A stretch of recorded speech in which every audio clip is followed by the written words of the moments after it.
Hey, welcome back. So, today we're reviewing the second episode of Secret Invasion. We've reviewed episode 1 yesterday. It took us an hour to review it because there was so much things to say. But now, so we're in episode 2.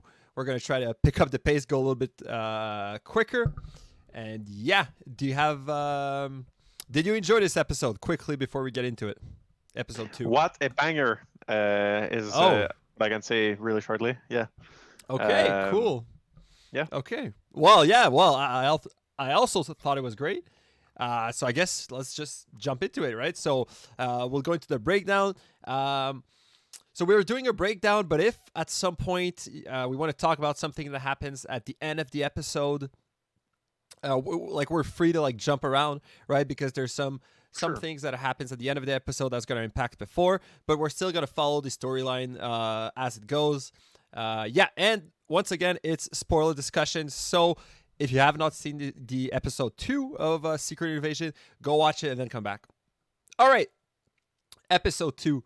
The name of the episode is Promises. So what is the promise? What was the Nick Fury's promise we talked in the first episode? Do you want to go ahead and explain? The promise of Nick Fury for this Yeah. episode. I'm not really sure. Can you start explaining to get to jog my mind? Refresh your memory. Yeah. So Yeah. it's actually the first scene of the episode where it's 2 years after the events of Captain Marvel. Right. Mm-hmm. And Nick Fury says, if you guys help me by being secret agent, I think of Shield, or maybe it's just Nick Fury's agent. Maybe it's not part of Shield, but say if you guys help me, I will help you find a new world with Carol Danvers, right? So that was the promise, and he didn't follow his promise, or at least is he still working on that? We don't know. He got snapped away. And so that's why Gravik was so mad against him, right? That's all what we talked in the first episode. Why Gravik is mad against him, why he was taunting him, it was because of that. Right. So he's basically mad that he has not been able to find a home world which will habitate life and would not have any alien species trying to protect it, and that in the time that he was snapped and disappeared for 5 years, trying to find that magical world out of nowhere. So I don't think either Gravik is really understanding there, but pretty much. Yeah, the backstory. and also it's a lot about he feels betrayed, right? He feels Right. he doesn't think that Nick Fury was actually searching for another world, and he think Nick Fury just abandoned them, which I guess he did. But yeah, so that's why Gravik's so mad, right? Right. All right. Next up, we go back to the explosion where episode 1 ended, and Maria Hill is dead, right? So someone pick up Nick Fury. It seems like a Russian pulls him in a van, and who's that guy? It's Talos. So Talos, he was the Russian was Talos, and he saves Nick Fury, pulls him out of the scene, and they go away, right? So we jump to the next scene where they're in a train, right? And that is where we get a lot of information. So first of all, Talos tells Nick Fury, or Nick Fury, let's say, extracts that information from Talos, that there's at least 1 million. I think they said 1 million Skrull on Earth, and that it's Talos that sent the invitation, right? Right. And he's been denying it to Nick Fury all this time.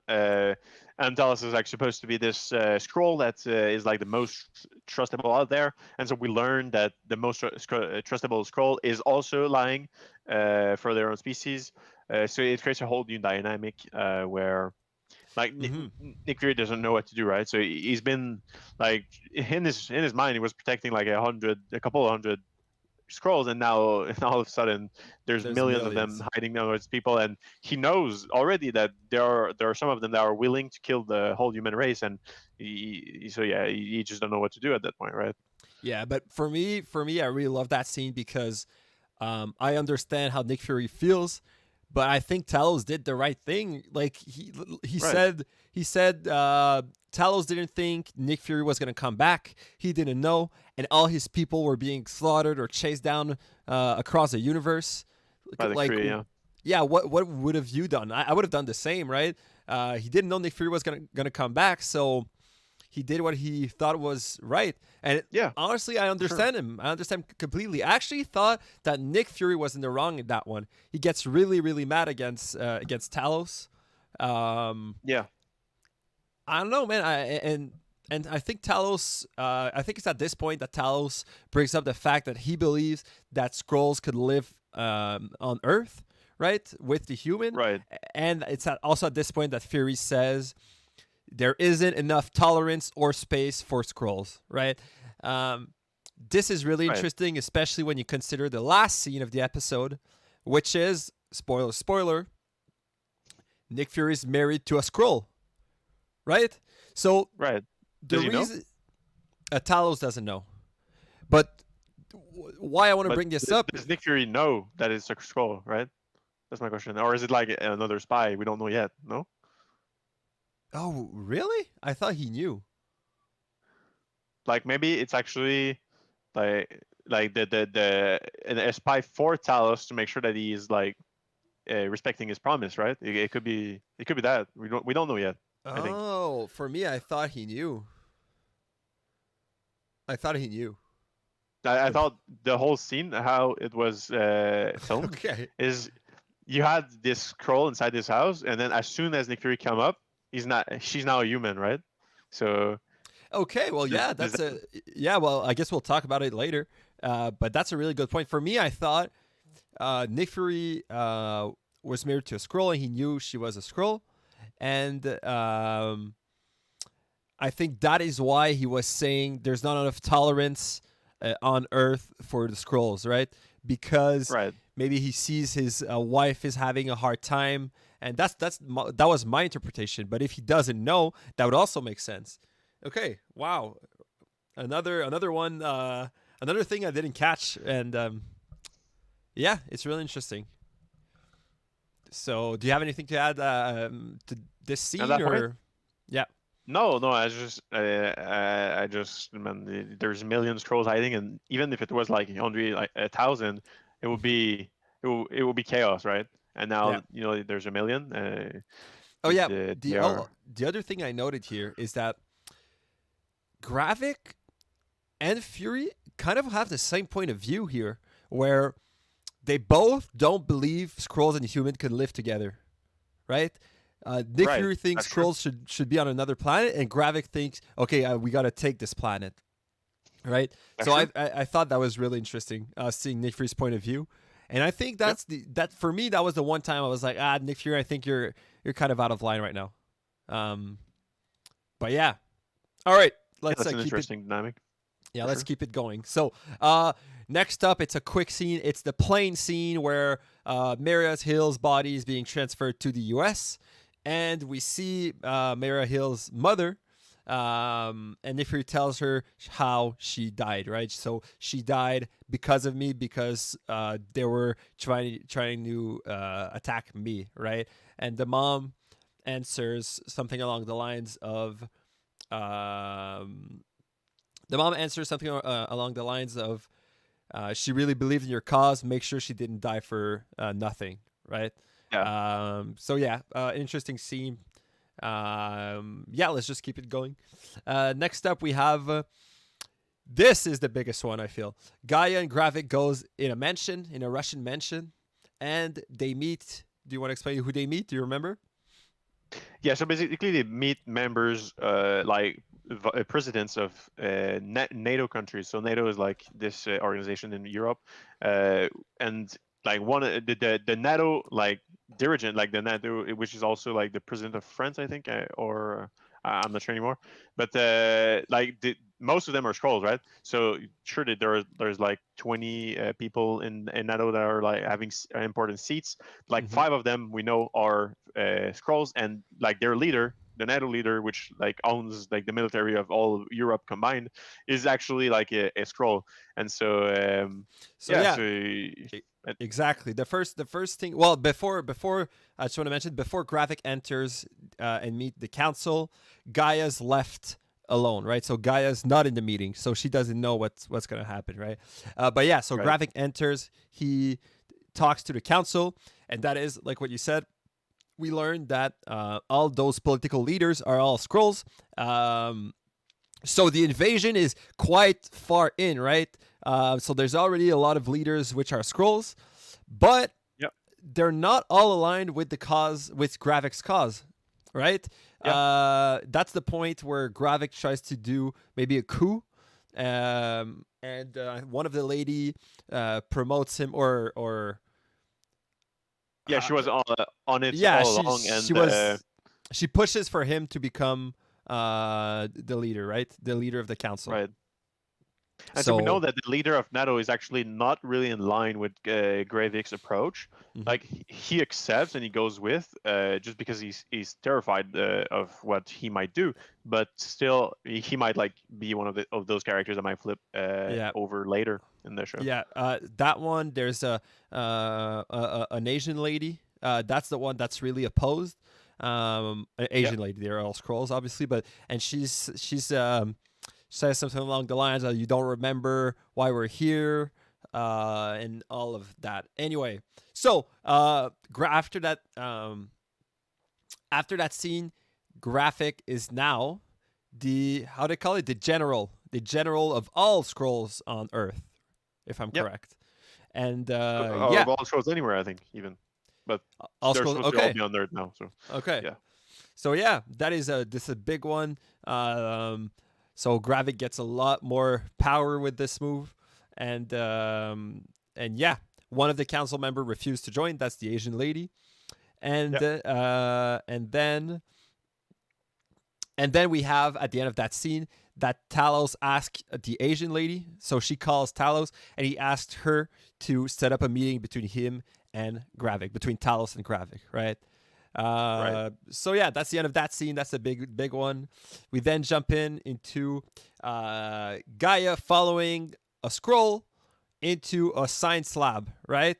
And what are they talking about? I don't know. They're talking about harvesting something. Unclear. Yeah. He says we're harvesting something, but all the locations were empty. I don't think it's supposed to be clear. I didn't get it. So you didn't get it either, right? No, I'm still unsure. Like, does that mean that Gravik cannot be trusted and that his promises cannot be fulfilled, and that some of his people is going to turn against him, or is it a seed for something bigger? They mentioned it a little bit later. They mentioned it's I think about making Skrulls stronger, right? There's a science project about making Skrulls stronger, but we'll get into it in a few scenes. So yeah. Right. Next up, it's the Colonel Rhodes scene, right? So he's asked, he's brought in front of NATO, and he's asked that the U.S. apologizes for the events in Moscow. So this is a really good scene. It's a big it's a scene that's all about political plays, right? So we have NATO, the Skrulls who are infiltrated in NATO, trying to ask the U.S. to do something. Colonel Rhodes is like, as long as you don't have evidence that it's Nick Fury's responsible, you only have courtesy or something like that. That was a really good scene, a really cool phrase. I like that a lot. And yeah, then at the end of that scene, Fury calls Rose and asks him for a meeting, and he even quotes something he just said inside that meeting, right? So it shows that Nick Fury was hearing everything he was saying, or maybe he's tapped in the phone. I don't know. It still shows that Nick Fury's always everywhere. That's why I was telling you in the last episode that maybe he knew it was all secret agents and stuff. That's how strong he is, right? He has ears everywhere. He knows everything. Anyway, it was a cool scene. And then they meet. So do you want to explain what happened when they meet? He gets fired. Well, he's fired, yeah.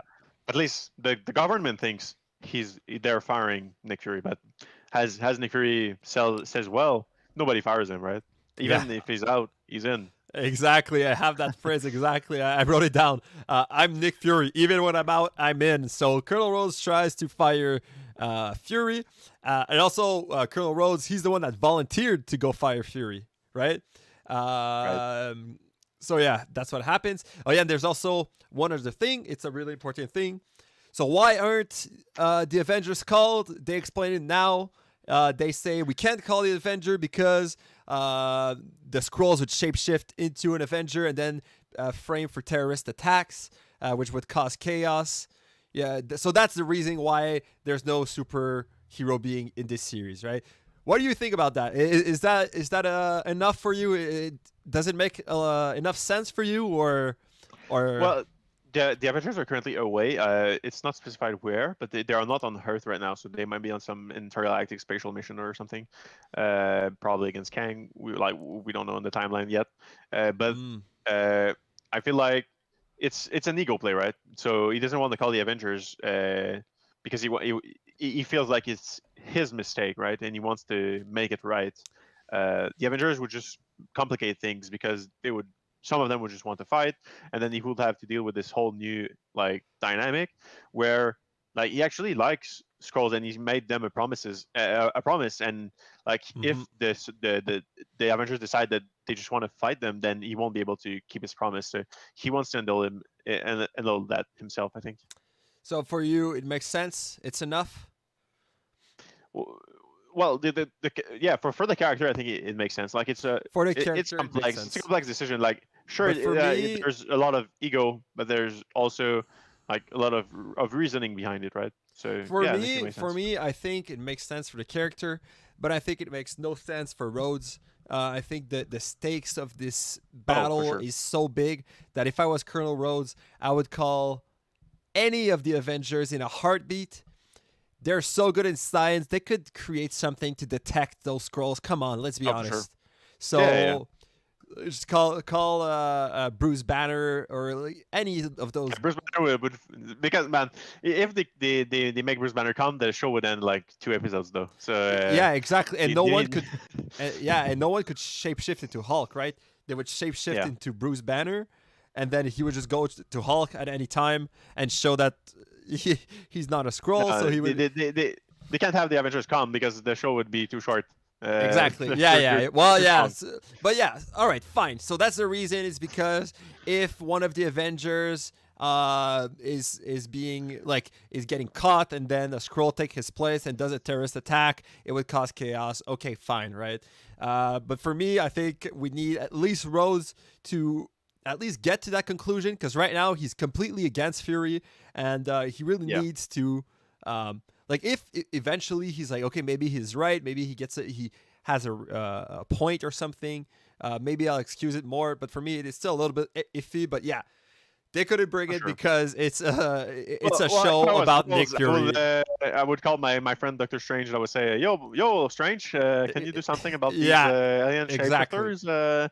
And they Throw them into couldn't the mirror dimension or something? exactly, and like it's not like those scrolls could make a spell. They could shapeshift into Yeah, Doctor Strange, but it couldn't yeah, just like exactly. create a portal because it's not anyway. Okay, fine. All There's right. just like any single Avenger or close to it could deal with this. Like maybe not like Hawkeye, Hawkeye but or yeah, Spider-Man or there's a few that right. couldn't. But like Yeah, yeah. even though. Anyway, hey, it's me from the future. So I was just editing and we forgot to mention something about that scene. So when Nick Fury meets Colonel Rhodes at the end, Colonel Rhodes actually calls Fury Nick, right? And if you remember in Captain Marvel, Nick Fury tells Carol that, or Captain Marvel, that no one calls me Nick, nobody calls me Nicholas, everyone calls me Fury. So that was a little hint that Colonel Rhodes is probably a Skrull. But yeah, we'll have to see. It's definitely pointing that direction, but I just wanted to mention it to you guys. All right, back to the video, I guess. All right. Next scene, we have Sonya that enters a butchery and goes to the torture scene between the American who caused the explosion, but actually it's a Skrull. So we saw that in the last episode. And how does Sonya find out it's a Skrull? She cuts her finger, right? So that's what you were talking Yep. about last episode. One way of figuring out if someone's a Skrull, you could just cut a finger, and then the finger will transform back into its original form, and you could make sure a human is not a scroll, or vice versa, right? I think, but like, couldn't she like maybe just like remove a strand of hair or something? I don't Yeah. know. So this idea was taken out of Parasite, or maybe it was the other way around. But there's this show called Parasite where like Parasite the the Maxim. government is like saying everyone to remove like to pull a hair, and then if the hair starts moving like crazy, then it's an alien, right? Yeah, Shapeshifting into humans. And so yeah, I would think that removing a hair should be sufficient. But then since but they were torturing it him, was also the point of of she's torturing him. So it's part of like a yeah, maybe the hair would work, but it's also like maybe the hair would work, but she consciously decided to go for something worse because she's torturing him, right? So it makes sense. But yeah, so what she do to get information? She injects him with a poison to make him talk, which is gonna make his blood increase temperature or something like that. that did not look fun. No, that did not look fun at all. So she tortures him like that, and she gets him to talk, right? So Yeah, he doesn't want to talk. He's extremely afraid of Gravik, but he does. yeah.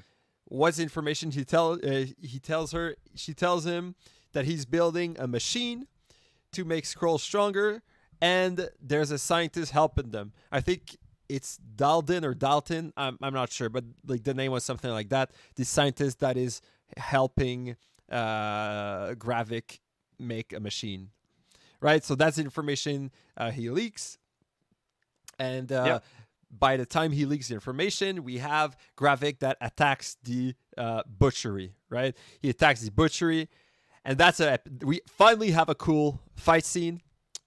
I loved that fight scene. It was so brutal. I think he like takes a guy and attaches him to a hook or something at some point. Yeah. I like crazy. that. That was really cool. So yeah, obviously we have the Skrulls being extremely athletic, doing epic maneuvers and stuff. And all of the Russians just get slaughtered. They all get slaughtered. Not even a single one survived, right? Because Skrulls are super athletic, but now they're also used to use human weapons as well, right? So there's just better because they're not bulletproof, right? So that's what we know. But still, they use weapons combined with their super athleticism. Yeah, And they're military trained also. Like exactly. They're exactly. So they're super strong soldier. They can shapeshift as well, so it's really easy for them to kill someone, shapeshift, go into another room, and then act like he's the guy they just killed, and then kill someone else and do the repeat. Right. So they're really good at doing that. And during that scene, Gaia is once again asked to stay outside with Beto in the car. So for me at this point, it was fairly clear that Gravik knows that Gaia is on the fence and she's not sure about what she's doing, right? Because at first she was always assigned to all those missions and she was really dedicated to the cause. And now Gravik kind of pushes her on the side every time. So I think he's onto her, right? Do you feel the same thing? Yeah, he might suspect something, or maybe one of his agents has seen him already, and he's just waiting to see what information he gives to Talos and using that to his advantage. So we don't know at this point, but yeah, so probably something along those lines. Yeah, for me, I think it's like she knows him from a very long time, and he has like that he kind of gives her the benefit of the doubt, I think, because she knows her so well. But yeah, so she's left outside with Beto in a car, but she leaves her post. She leaves her post, and yeah, do we know why she leaves her post? I don't think we remember. I don't have it. I'm not sure. No, but I remember she leaves. She says to Beto, "Take the wheel. I'll just go do whatever," and she leaves. Right. I think she leaves because she suspects that the lady was gonna leave, right? Anyway, Sonia leaves. Maybe. Sonia leaves from a tunnel underground. So Sonia, once again, she makes me feel like a Nick Fury character. She's always 3 steps ahead. She wasn't scared at all when she heard bullets. She said, "Oh, I think your lift is here." She went underground. She walked super slowly. Like everything was planned. It made me feel of that scene in Winter Soldier where Nick Fury escapes from like a tunnel he digs from under a car. Anyway, it was a little Right. bit similar to that. True. But yeah, for me, Sonya, I really like her. I think you don't like her as much as I do, but I think she's a real cool character. She's growing up in me, but yeah, I think that scene Yeah, was pretty and cool. she's brutal. She's really brutal. So yeah, she escapes, and yeah, what happens to the guy that leaked the information? So he was right to be scared of Gravik. hmm So yeah, he tells Gravik he didn't say anything, but Gravik doesn't trust him. He Yep. doesn't believe him, and after a short ride, he kills him in the forest. Right? So Exactly. Or yeah, sure, he asked one of his guys to do it. yeah, exactly. Yeah, he asked one of his guys to kill him in the forest, and Gaia was present during that time, and Beto. Right? Was Beto Yep, present as well? Okay. he was. So I think Beto's seen a lot for his couple of first days in New Skrulls. I think he's Sure. gonna turn. I think that's one of the characters that's gonna turn good. I think that's pretty obvious. What do you think? Yeah, or at least they're gonna show like some kind of inner challenge, right? hmm Inner fight where like he can eat his scroll produce and he feels so much better, but then at the same time he knows that's so horrible, so Yeah, he's gonna have a fight with himself probably. yeah, he's definitely gonna leave us New Skrulls and probably with Gaia. This is my prediction. Yeah. Yeah, because she has a pale face. When Gravik makes his men kill the American or the fake American, we could see in the face of Gaia that she really did not enjoy it. Yep. All right, and then the final scene, we have Nick Fury, that he escaped from Colonel Rhodes. Right, he takes an old jeep full of dust, and he goes home. Where is he going? He's going to a house. We don't know. I Yeah. guess. No So there's idea. not a lot of information given. He enters with a key, so he has a key to the place. hmm And yeah, I think you nailed that scene um, more than I did. So, do you want to explain? So yeah, so at least Nick Fury thinks that's his wife, right? Does he know that his wife the scroll? Was his wife removed by a scroll, and now like he's being Taking spied his on? place, Yeah, we don't know at this point, but we know his wife is a scroll at least, or in his house. and we don't know So if Nick Fury knows about it. yeah, so probably this is going to be explained in the next few Next. episodes. Mhm. Yeah, But he has a ring on, um, so he enters the house, takes a ring, putting it on his finger. Um, so that means it's been a while. It's that this isn't new, right? This made me think: was he really on Saber all that time? Could he have a wife if you were on Saber all that time? I don't think I so. don't know, man. So definitely hiding something.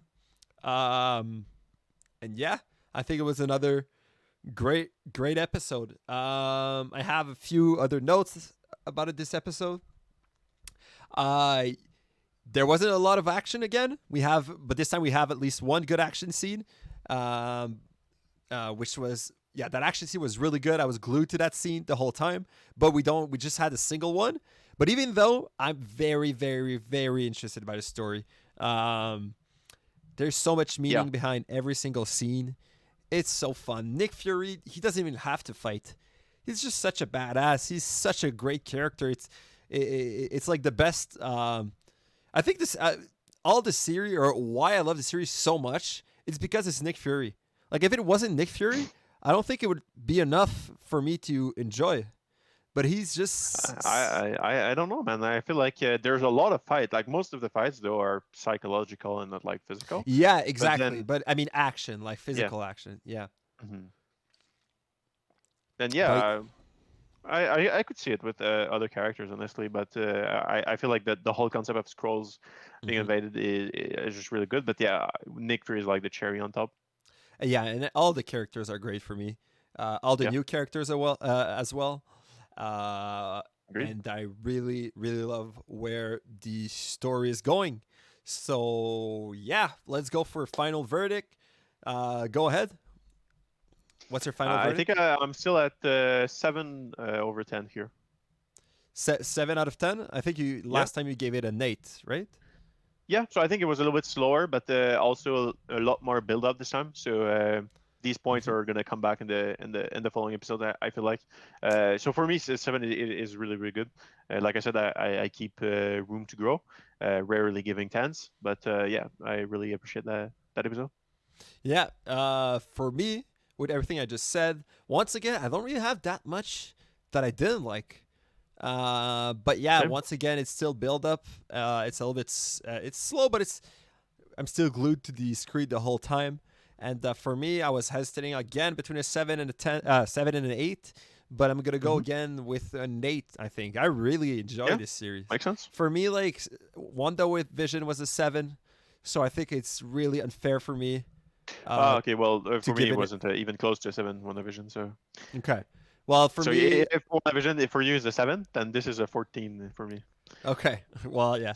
So for me, WandaVision was like a 7, so I think it's fair to give it an 8. Um, but yeah, so I've actually just learned this today. There's only 6 episodes, right? So 4 more review to do. Yeah.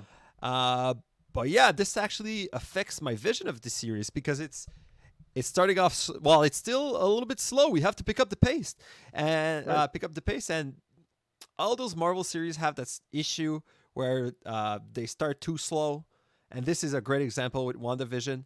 They start too slow, and then it's too late before it becomes like really good, and then everything just Hmm. unpacked super quickly in 2 episodes at the end, 2 short episodes at the end. Right. Um, so once again, cautiously optimistic, but next episode we need something big happening. I mean, 6 episode is not long, but at least it's an hour episode, right? I think the other series sometimes it was like 30 minutes episode or stuff like that. Right. But yeah, so I think do you have any closing words, or are you good to go? No, I don't have anything in mind. Are you excited for the rest of the series? Oh yeah, totally. Like for the next 4 hours is gonna be a banger for sure. Yeah, Like I think so.